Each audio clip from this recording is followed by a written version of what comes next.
Polavaram project నిర్మాణం కోసం సర్వం త్యాగం చేసినటువంటి పోలవరం నిర్వాసితుల జీవితాలు, వాళ్ళ జీవితాల్లో నీలిమేఘాలు కమ్ముకుంటున్నాయి అనుకుంటున్నటువంటి తరుణంలో చంద్రబాబు గారు వారి జీవితాల్లో వెలుగులు నింపారు.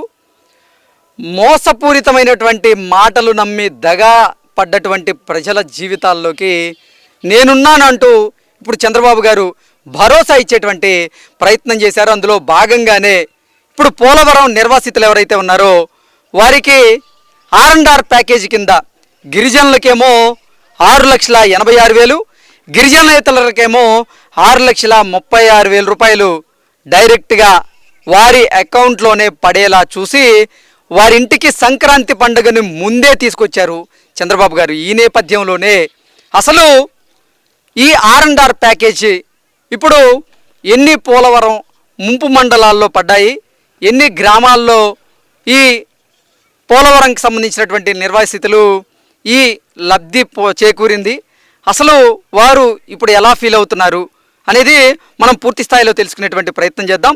ప్రస్తుతం మనతో పాటు ఉన్నారు సమతా సైనిక్ దళ్ రాష్ట్ర ప్రధాన కార్యదర్శి అయినటువంటి పిల్లి సురేంద్రబాబు గారు. వారితో మాట్లాడే ప్రయత్నం చేద్దాం. సురేంద్రబాబు గారు, సార్ నమస్తే. పోలవరం నిర్వాసితుల కోసం ఇప్పుడు చంద్రబాబు గారు ఒక సంచలనమైనటువంటి నిర్ణయం తీసుకున్నారు. వారు ఎన్నో సంవత్సరాలుగా ఇబ్బందులు ఎదుర్కొంటూ కాళ్ళు అరిగేలా తిరిగినా కానీ గతంలో వాళ్ళ గోడైతే ఎవరికీ పట్టలేదు. ఇప్పుడు చంద్రబాబు గారి అధికారంలోకి వచ్చిన తర్వాత కూటమి ప్రభుత్వం అయితే ఈ పోలవరం నిర్వాసితుల పట్ల ఒక అంటే ముందు చూపుతో వారికి ఒక వరాన్ని అయితే వారి మీద కురిపించింది.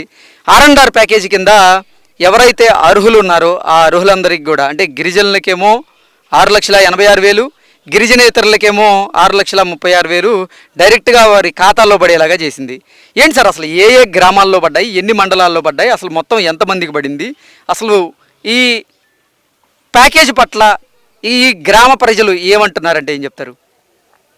అంటే ఎవరో ఊహించిన విధంగా రాష్ట్రం ఇంత అప్పులు ఊబులు కూరుకుపోయినా కానీ, రాష్ట్ర ఆర్థిక పరిస్థితికి బాగోపోయినా కానీ, వీటిలన్నిటినీ పక్కన పెట్టి పోలవరం ప్రాజెక్ట్ అనేది ఎంత ఇంపార్టెంటో, ఆ ప్రాజెక్టు కోసం త్యాగం చేసిన ప్రజలు ఎవరైతే ఉన్నారో వాళ్ళ జీవితాన్ని కాపాడాల్సిన బాధ్యత ఎంత ముఖ్యమని గుర్తించిన ఏకైక నాయకుడు నారా చంద్రబాబు నాయుడు గారు.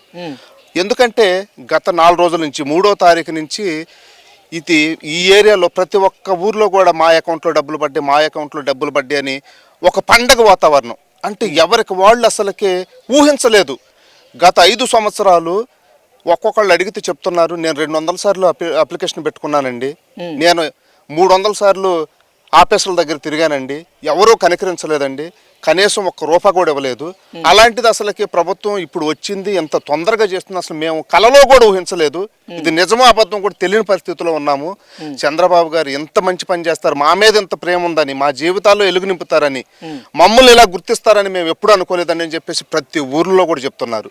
అంటే 3వ తారీఖు నుంచి ఇప్పుడు వరకే దాదాపు 850 కోట్ల రూపాయలు ప్రజలకి, మరి వాళ్ళు ఎవరైతే నష్టపోయారో, ఎవరైతే త్యాగం చేశారో వాళ్ళ కోసం R&R ప్యాకేజ్ కింద ఇవ్వటము, దాదాపు 5 మండలాల్లో ఇక్కడున్న 80 గ్రామాల్లో దాదాపుగా కొన్ని గ్రామాల్లో అయితే అసలు పండగ వాతావరణం నెలకొని ఉంది.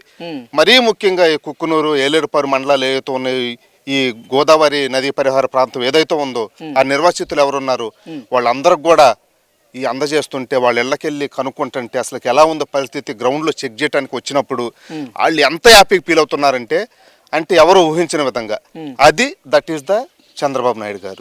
అంటే 2017లో ఇప్పుడు అసలు ఈ పోలవరం ప్రాజెక్టు కోసం ఎవరైతే భూమిని కోల్పోతున్నారో ఆ భూమికి నష్టపరిహారం కింద ఒక ఎకరాకి 10,80,000 రూపాయలు ఆయన వేయడం జరిగింది.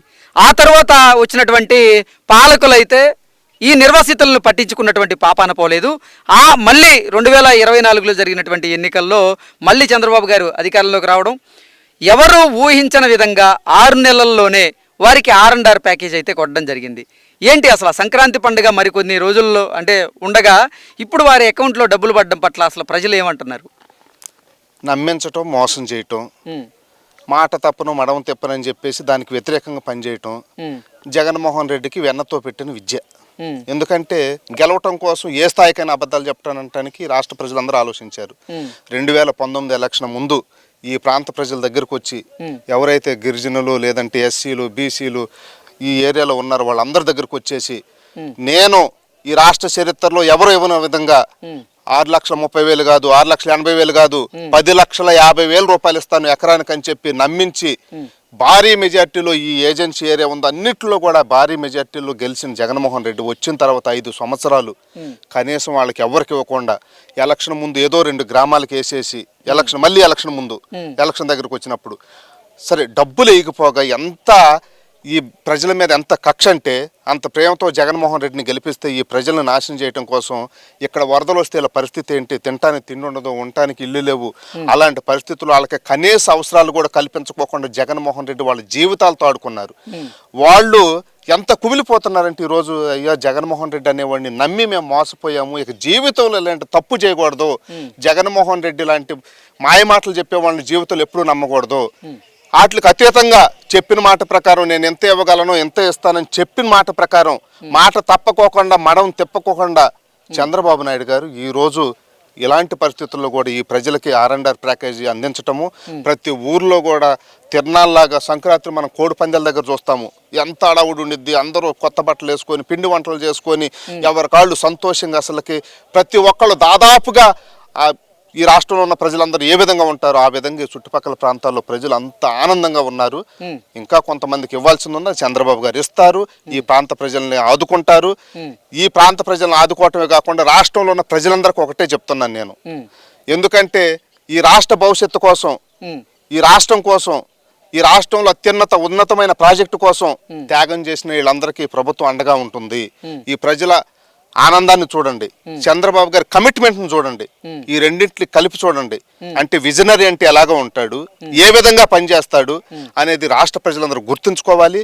ఎందుకు అనంటే మనం గనక చూసినట్టయితే అంతకు ముందు సురేంద్ర బాబు గారు ఒకటి నిన్న అసలు ఏ మండలాల్లో లబ్ధిదారులు ఉన్నారో, ఏ మండలాల్లో ఈ పోలవరం నిర్వాసితులు ఉన్నారో అక్కడ నేను తిరగడం జరిగింది, వారి అభిప్రాయాలను అయితే సేకరించడం జరిగింది. అయితే నాకు కొన్ని సంచలనమైనటువంటి నిజాలు అయితే తెలిసాయి. అవేంటంటే జగన్మోహన్ రెడ్డి గారు ముఖ్యమంత్రిగా ఉన్న సమయంలో అధికారాన్ని అడ్డం పెట్టుకొని, అంటే 2019లో జరిగినటువంటి సార్వత్రిక ఎన్నికల్లో కొంతమంది టీడీపీకి ఓటు వేసినందుకు వైసీపీకి ఓటు వేయని పక్షంలో గతంలో జరిగినటువంటి సర్వే రిపోర్ట్ ఏదైతే ఉందో ఆ సర్వే రిపోర్ట్లో ఈ ఓటు వేయని వాళ్ళు ఎవరైతే ఉన్నారో వాళ్ళ పేర్లు అయితే ఆ లిస్టులో నుంచి తొలగించారు.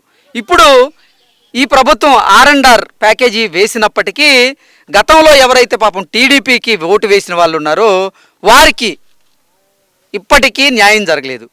అంటే వైసీపీకి ఓటు వేశారని టీడీపీకి ఓటు వేయలేదని అర్హులైనప్పటికీ ఆ లిస్టులోంచి వారి పేర్లను తీసేశారు. ఎలా చూడాలి దీన్ని అసలు? నేను కూడా చాలా గ్రామాల్లో తిరగటం చూశాను. అంటే అందరు చెప్తుంది ఒకటే, అంటే మేము చంద్రబాబు గారి మీద నమ్మకంతో చంద్రబాబు గారికి అనుకూలంగా ఓటేసినందుకు గుర్తు పెట్టుకొని కక్ష సాధింపు చర్యగా జగన్మోహన్ రెడ్డి గారు మాకు వాల్యుయేషన్ ఏది ఉందో తగ్గించడం కానివ్వండి, లేదంటే లిస్టులో మా పేరుంటే దాన్ని టెక్నికల్గా ఇబ్బందులు పెడతాం కానివ్వండి, మాకు ఆ అవకాశం లేకోకుండా మమ్మల్ని చాలా రకాలుగా ఇబ్బంది పెట్టారు. వీటిలన్నింటిని కూడా దృష్టిలో పెట్టుకుని మాకు న్యాయం చేయండి అని అడుగుతున్నారు. నారా చంద్రబాబు నాయుడు గారికి, మన లోకేష్ గారికి మేము ఒకటే విజ్ఞప్తి చేస్తున్నాము. మిమ్మల్ని నమ్మారు, కష్టాల్లో ఉన్నారు, మీ ప్రభుత్వాన్ని మన ప్రభుత్వాన్ని నమ్మి ఎవరైతే భూములు ఇచ్చారో మన మీద నమ్మకంతో మనకి భరోసాగా ఎవరైతే అండగా నిలబడ్డారో అక్కడక్కడ తప్పిదాలు జరిగినాయి. మళ్ళీ వాళ్ళందరికి కూడా న్యాయం చేసి పార్టీ కోసం కష్టపడిన వాళ్ళు ఉన్నారు, వాళ్ళు నిజంగానే బాధ్యులు. కానీ వాళ్ళని కావాలని చెప్పి కక్షపూరితంగా గత ప్రభుత్వం పక్క పెట్టింది కాబట్టి రీసర్వే చేయించి కొంతమంది ఎవరైతే ఇంకా లబ్ధి పొందలేదో వాళ్ళందరి మీద కూడా దృష్టి పెట్టి వాళ్ళకు కూడా న్యాయం చేయాలని చెప్పేసి ఈ ప్రజలందరి తరఫున కూడా నారా లోకేష్ గారికి మేము విజ్ఞప్తి చేస్తున్నాము. ఓకే సురేంద్ర బాబు గారు, ఇంకొకటి అసలు రాష్ట్ర విభజన తరువాత ఈ 7 మండలాలు ఏవైతే ఉన్నాయో తెలంగాణ నుంచి ఆంధ్రాలో కలిపినటువంటి నేపథ్యంలో ఆ 7 మండలాలకు కూడా న్యాయం జరిగేలాగా ఇప్పుడు చంద్రబాబు గారు ఒక నిర్ణయం తీసుకోవడం జరిగింది. ఆ 7 మండలాల్లో ప్రధానంగా చూసుకున్నట్లయితే ఈ కుక్కునూరు అయితేనేది, వేలేరుపాడు, ఈ 2 మండలాల్లోనే అంటే దగ్గరగా 8,678 మంది నిర్వాసితులకి న్యాయం జరిగింది. వాళ్ళ అకౌంట్లో అయితే R&R ప్యాకేజ్ పడిపోయింది. ఏంటి అసలు ఆ 2 మండలాల పరిస్థితి ఎలా ఉంది ఇప్పుడు అసలు? అదే ఇందాక మనం అనుకుంటూ చెప్పుకున్నాం, 2 మండలాల్లో కూడా ఎంతటి పండగ వాతావరణం కనిపిస్తుందంటే అందరం కూడా కొంతమంది ఎలా ఫీల్ అవుతున్నారంటే, అయ్యో బాబు గారు ఎంత డబ్బులు వేశారు, మా ఆయన కొంచెం కోడి పందాలు పిచ్చి ఉందండి, పండగ తర్వాత వేస్తే బాగుండిద్ది అనే ఫీలింగ్తో కొంతమంది, అంటే ఆనందంతోనే చాలా తొందరగా అసలు ఊహించలేదు, ఎక్కడ ఇది తొందరపడతారని చెప్పేసి ఆ విధంగా ఉన్నారు. నిజంగా చంద్రబాబు గారి కమిట్మెంట్ ఎలాంటిదంటే, పోలవరానికి నిజంగా బ్రాండ్ అంబాసిడర్ అంటే చంద్రబాబు గారు. చంద్రన్న అంటే పోలవరం, పోలవరం అంటే చంద్రన్న. ఎందుకు అనంటే 1941 నుంచి ఇప్పటి వరకు అనేక ప్రభుత్వాలు, ముఖ్యమంత్రులు మారినప్పటి వరకు దీనికి బీజం పడింది 2014లో చంద్రబాబు గారు అధికారంకి వచ్చిన తర్వాత. అది ఎందుకు అని అంటే ఇంత గట్టిగా బల్లగుద్ది మేము చెప్తున్నామంటే, ఈ ముంపు ప్రాంతాలు ఏవైతే ఉన్నాయో తెలంగాణలో 7 మండలాలని ఆంధ్రాలో కలపటం కోసం, దీంట్లో కలిపే వరకు కూడా నేను ముఖ్యమంత్రిగా ప్రమాణం చేయను అంటే పోలవరం మీద ఎంత కమిట్మెంట్ చూడండి. నేను ముఖ్యమంత్రి అధికారం వచ్చినప్పుడు ఎవరికో టక్ టక్ చేసేసుకుని చూస్తారు, కానీ చంద్రబాబు గారు నేను ప్రమాణ శ్రీకారం చేయను, ఈ 7 మండలాలను కలిపితే పోలవరం ప్రాజెక్టు కట్టడానికి నాకు ఈజీగా ఉంటుంది, రాష్ట్ర భవిష్యత్తుని కాపాడిన వాడిని అవుతాను, రాష్ట్రంలో ఉన్న రైతాంగానికి మొత్తానికి నేను మంచి చేసిన వాడిని అవుతానన్న ఒక కమిట్మెంట్తో ఆ 7 మండలాలను కూడా ఆంధ్రాలో కలిపిన తర్వాత మాత్రమే ప్రమాణ స్వీకారం చేసిన ఏకైక నాయకుడు, పోలవరం మీద కమిట్మెంట్ ఉన్న నాయకుడు నారా చంద్రబాబు నాయుడు గారు. అంతేకాకుండా ప్రాజెక్ట్ ఎక్కడైతే కడుతున్నారో ఆ ప్రాజెక్టు పక్కన ఉన్నటువంటి 7 గ్రామాలు ఏవైతే ఉన్నాయో, ప్రాజెక్టు శంకుస్థాపన చేయాలంటే 7 గ్రామాలను తొలగించాలి. అలాంటి పరిస్థితుల్లో 7 గ్రామాలకి పూర్తిగా ప్యాకేజ్ ఇచ్చి ఏదైతే కమిట్మెంట్ ఉందో వాళ్ళందరికీ నచ్చజెప్పి అక్కడి నుంచి పంపించి ప్రాజెక్టుకు ముహూర్తం పెట్టి ప్రాజెక్టుని ప్రారంభించిన ఏకైక నాయకుడు, దమ్మున్న నాయకుడు నారా చంద్రబాబు నాయుడు గారు. అలాంటి వ్యక్తిని 2019లో మాయ మాటలు నమ్మి మోసానికి గురైపోయి రాష్ట్ర ప్రజలు దూరం చేసుకున్నాం మనం. జీవితంలో ఇలాంటి తప్పు ఎవరూ చేయకూడదు. విజన్ ఉన్న నాయకుడు, విజనరీ నాయకుడు, ప్రజల పక్షాన నిలిచే నాయకుడు, నిజాయితీ పరుడు, అలాంటి వ్యక్తిని మనం ఎప్పుడు కాపాడుకోవాల్సిన అవసరం ఉంది. రాష్ట్ర ప్రజలందరూ ఆలోచించండి. రాబోయే కాలంలో ఎవరైతే మోసపూరితంగా ఉన్నారో వాళ్ళకి మరీ బుద్ధి చెప్పాల్సిన అవసరం ఉందని చెప్పేసి రాష్ట్ర ప్రజలందరికీ విజ్ఞప్తి చేస్తున్నాను. ఇంత మంచి పని చేస్తున్న చంద్రబాబు నాయుడు గారికి మా టీం తరఫున, సమతా సైనికుల తరఫున హృదయపూర్వక కృతజ్ఞతలు తెలియజేస్తున్నాము. ఓకే, సురేంద్ర బాబు గారు, అసలు అంటే కొన్ని గ్రామాలు కనుక తిరిగినట్లయితే ఆ పోలవరం నిర్వాసితులు, లబ్ధిదారులు ఎవరైతే ఉన్నారో వాళ్ళందరూ కూడా చంద్రబాబు గారి ఫోటోకి, అలాగే నరేంద్ర మోదీ గారి ఫోటోకి, పవన్ కళ్యాణ్ గారి ఫోటోకి పాలాభిషేకాలు చేస్తున్నారు. అలాగే సంక్రాంతి సంబరాలను అయితే జరుపుకుంటూ ఉన్నారు. చూసారా, ఎలా అనిపించింది అసలు అది? ఒక వ్యక్తి అంత ఎమోషనల్గా పాలాభిషేకాలు కానివ్వండి, దండాలు పెడతాం కానివ్వండి, వారు ఫోటోలు పెట్టుకొని డ్యాన్సులు వేయటం కానివ్వండి, అవి ఎక్కడైనా దేవాలయాల ముందు, దేవుడు గుళ్ళ ముందు పాలాభిషేకాలు చేయటాలు, కొబ్బరికాయలు కొడతాలు, పూలు జల్లటాలు చేస్తారు. అంటే వాళ్ళు జీవితంలో ఊహించింది, వాడు కోరుకుంది, వాళ్ళకి అంత ఆనందంగా ఉన్నప్పుడు మాత్రం ఇలాంటి పనులు చేస్తారు. ఎందుకంటే ఇది పార్టీ కార్యక్రమాల్లాగో లేదంటే ఇంకొకళ్ళు ఆర్గనైజ్ చేస్తున్నది కాదు. మేము స్వచ్ఛందంగా ఇళ్లలోకి వెళ్ళి చూసాము ఆయా ఊర్లో అన్ని పార్టీ వాళ్ళు. ఇంకా దీంట్లో ఇంకా గొప్పతనం ఏంటంటే అక్కడ ఉన్న మండల నాయకులు, వైసీపీ నాయకులు, గ్రామ నాయకులు ఎవరైతే ఉన్నారో, బాబు గారు అంటే బాబు గారేనండి, మావుడు ఉన్నాడు దరిద్రుడు ఎందుకని చెప్పేసి వాళ్ళు తిడుతున్నారు. అంటే అంత మంచి పని చేశారు. ఈ ప్రజలకు అది చేయగలిగింది అదే, పాలాభిషేకం చేయటము, దండం పెడతాము, లేదంటే ఆ సంతోషాన్ని ప్రజల ముందు తెలియజేయటం. మీడియా లాంటి వాళ్ళు ఎవరైనా వచ్చి మాట్లాడితే అయ్యా మాకు అసలుకి దేవుళ్ళగా కనిపించి ఇక అదే విధంగా తెలియజేయగలరు. వాళ్ళు చేయగలిగింది ఏమీ లేదు. అంటే గత పాలకులు అయితే అధికారాన్ని అడ్డం పెట్టుకొని అర్హులైనప్పటికీ కూడా అసలు ఈ పోలవరం నిర్వాసితులు ఎవరైతే ఉన్నారో వాళ్ళలో ఆ లిస్టులో నుంచి కొంతమందిని తొలగించారు. కానీ ఇప్పటి ప్రభుత్వం అర్హులైన వాళ్ళందరికీ అంటే పార్టీలకు అతీతంగా వారికి లబ్ధి చేకూరేలాగా నిర్ణయం తీసుకుంది. ఎలా చూడాలి? ఆఫీసర్లు కానివ్వండి, ప్రతి ఒక్కళ్ళు ఒకటే చెప్పడం జరిగింది. నారా చంద్రబాబు నాయుడు గారు కానివ్వండి, లోకేష్ గారు కానివ్వండి, కూటమి ప్రభుత్వం అర్హులు ఎవరు ఉన్నారో ఎవరు ఇబ్బంది పడకూడదు, అందరికీ న్యాయం జరగాలని ఆ విధంగా తప్పిదాలను కూడా సరి చేసుకుంటూ అందరికీ చేస్తున్నారు. అంతేకాకుండా జగన్మోహన్ రెడ్డి గారు ఏం చేశారు, ఈ గోదావరి నదిలో ఏదైతే నీళ్లు వచ్చినాయో, వరదలు వచ్చినాయో ఆ ఏరియాకు వచ్చి పరదాలు కట్టుకొని స్టేజ్లు వేసుకొని వరద బాధ్యతల దగ్గరకు వచ్చి పలకరించిన వ్యక్తి. అలాంటి రాజకీయ నాయకుడి గురించి మనం ఎంత తక్కువ మాట్లాడుకుంటే అంత మంచిది. బాబు గారు ఎక్కడ, ఆయన ఎక్కడ ఈ అసలుకి? ఎందుకంటే ఇలాంటి కష్టాల్లో ఉంటే ఆయన పరజాలు, కార్పెట్లు, రెడ్ కార్పెట్లు వేసుకొని తిరిగి ఇచ్చిన వ్యక్తి. నేను అసలు అందరికీ పునరావాస కేంద్రాలు కల్పిస్తానని చెప్పేసి ఎవరిని పట్టించుకోకుండా వరదలైపోయిన తర్వాత ఏదో మొక్కిమొడిగా రేషన్ బియ్యం లాంటివి పంపించి, కూరగాయలు లాంటివి అక్కడక్కడ కొన్ని చోట్ల చేయడం జరిగింది. ప్రజలందరూ చెప్తున్నారు, అయ్యా మేము ఇలాంటి ముఖ్యమంత్రిని ఎప్పుడు చూడలేదు, మాకు ఏరియాని సర్వనాశనం చేశాడు, మా మట్టిని దోసుకున్నాడు, మా ఇసుకను దోసుకున్నాడు, మా మీద వ్యాపారం చేశాడు, మమ్మల్ని సెంటిమెంట్లతో కొట్టి మమ్మల్ని మోసం చేసి గెలిచాడు సార్. అలాంటి వాడిని అమ్మో మేము కోరుకోవట్లేదు. ఆయన మనసులో ఉండాల్సిన వాడు కూడా, రాజకీయ పార్టీకి నాయకుడికి ఉండాల్సిన సంబంధించిన లక్షణాలు లేవని చెప్పేసి సామాన్యమైన ప్రజలు చెప్తున్నారు. ఓకే. ఇది రాష్ట్ర ప్రజలందరూ అర్థం చేసుకోవాలి. Okay sir, thank you so much అండి. థ్యాంక్ యూ అండి.